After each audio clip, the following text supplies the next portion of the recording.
Hello everyone. तर कशी आसात तुमी सगळी? आय होप तुमी सगळी बरी आसतली. गोवन क्रिएशनाच्यान तुमकां सगळ्यांक माय मोगाचो येवकार.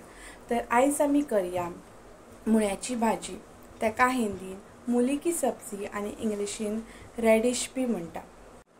ताचे खूब हेल्थ बेनिफीट आसा, जशें की ते स्टमक हेल्प करता, एज एन एंटीबायोटीक यूज जाता, इवन ते स्कीन प्युरिफाय करपाक हेल्प जाता.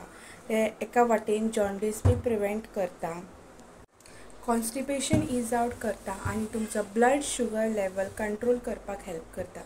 ताचे डिसएडवांटेजीस म्हणजे ताचो जो वास आसा पळय, स्मेल, ती खूब स्ट्रॉंग आसता. समज ही रेसिपी तुमी तुमच्या टिफिनाक बी व्हरता आनी चार चौगां मदीं बसता आनी जेन्ना टिफिन उगडटा ताचो स्ट्रॉंग स्मेल येता. आनी जर तर तुमी खंय ट्रॅवल बीन करपाचें आसा न्ही, जाल्यार आदले दिसा ही भाजी मातशी अवॉयड करपाची. एक टायम जावं शकता की हे तुमचे स्टमक अपसेट बी करूं शकता. रेसिपी चला तर सुरवात करूया. ताच्या खातीर हांवें हांगासर घेतल्या 4-5 मुळे आनी ताची जी येल्लो पानां आसा ती काडून घेवपाक जाय. तो बरो धुवन असो किसून घेवपाक जाय. तुमकां जाय जाल्यार तुमी बारीक बारीक पीसीस बीन करूं शकता. किसून घेतल्यार रुचीक लागता आनी पळोवपाकूय बरो दिसता. ग्रीन पानां जी आसा ती बारीक अशी चिरून घेवपाक जाय. 1 चमचो तूर दाळ उदकान फुगत घालपाक जाय. 2 हरव्यो मिरसांगो, अर्दो कांदो आनी अर्द्या नाल्लाची सय घेवपाक जाय. एका आयदनाक किसिल्लो मुळो घालून ताच्या वयर बारीक चिरलेली पानां बीन घालपाक जाय. हरव्यो मिरसांगो, अर्द्या नाल्लाची सय आनी कांदो सोमतो तेतून घालून घेवपाक जाय आनी मातसो दवळून घेवपाक जाय. हांवें मातशी तूर दाळ फुगत दवरलेली, ताचें उदक काडून तूर दाळ घालून घेवपाक जाय आनी अर्दी वाटी भर उदक घालून घेवपाक जाय. चड उदक घालूंक जायना कित्याक मुळ्याचें उदक सुट्टा आनी तातूंतूच ती शिजता.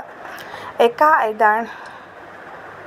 आयदन ताच्या वयर दवरून तातूंत थोडें उदक घालपाक जाय. ती बरी भाजी शिजल्या उपरांत तातूंत अर्दो चमचो मीठ घालून घेवपाक जाय. भाजी शिजल्या उपरांत तातूंतलें सगळें उदक आटटा. उदीक आटल्या उपरांत ही भाजी एका वाटयेन घेवन सर्व करपाक जाय. ही भाजी तुमी जेवताना एज अ सायड डीश खावं शकता आनी इवन चपाती वांगडा तुमी खावं शकता. दनपारची खावपाची ही भाजी.